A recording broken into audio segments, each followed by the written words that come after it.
घरी आज या शस्त्रपूजेला वापरतो आम्ही, आमचं पिढी जात आहे आणि चालवायलाही हात कापत नाही. सरकारनं जर इथं कडक भूमिका घेतली नाही तर 1-1.5 लाख मराठे प्रळित असतील, शस्त्र सज्ज, आणि मग जे होईल त्याला सरकार जबाबदार आहे. 1-1.5 लाख लोकांचं काही होत नाही मला माहिती आहे, पण अशी वेळ आमच्यावर येऊ नये अशी आम्ही तुम्हाला विनंती करतो. असं त्या दिवशी आपल्याला स्टेजवर मांडावं लागेल, जी लोक बोलतील. अशी कडक भूमिका घेतल्याशिवाय लेच्यापेच्या भूमिका तुमच्या मुख मोर्चाला कुत्र विचारत नाही आजकाल, खूप झाले. लेच्यापेच्या नपुंसक भूमिका घेऊ नका. त्यांनी एवढी वाईट परिस्थिती मांडली आहे. तुमची बहीण त्या गावात गेली ना असं झालं तर तुम्ही काय करणार? तिच्या नवऱ्याला असं मारलं तुम्ही काय करणार? आज इथं गार पडून बसून होणार नाही, कारण आम्ही सुरक्षित आहेत म्हणून. इथे यायला वेळ लागणार नाही. इथेही काही लोक माजले होते, काही मराठी घुसले आणि मग ते गार पडले. तसं तिथं करावं लागेल आपल्याला. जर तुम्ही आताकडे भूमिका घेतली नाही, बिंदू नामावली राबवली नाही, आम्ही शस्त्रसज्ज तिथं पोहोचू.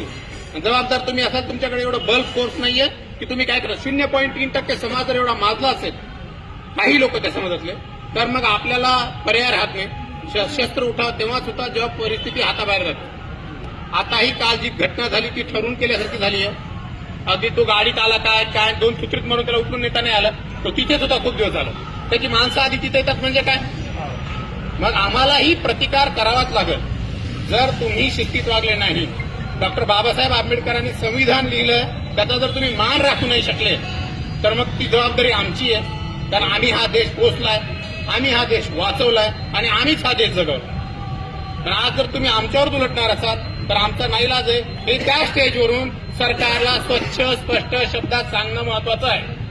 मग तुम्हाला कच्चा काढायचा तर मोर्चा काढा, आम्ही तर येणार मराठा आक्रोश काढा की मुख काढा, पण नपुंसक मोर्चा काढू नका, एवढी विनंती आहे. तुम्हाला काढायचं म्हणलं आपण सगळे आपला हे मोठ्या माणसांना म्हणतोय, आपले राय सगळे जास्त समाजाला म्हणतोय. कारण की काय आहे, बहिऱ्याला ऐकू येत नाही ठीक आहे, पण बहिरेपणाचं सोंग घेतणाऱ्याला तुम्ही कसंही समजावून सांगू शकत नाही. त्यामुळे ती भूमिका स्पष्ट शब्दात जर मांडायची असेल तर मला वाटतं आपल्या गोष्टी करण्यात अर्थ आहे. तो दादा इथून सांगतोय एवढं पोटतिडकीनं, त्याची जाणीव आपल्याला होणं महत्वाचं. धन्यवाद.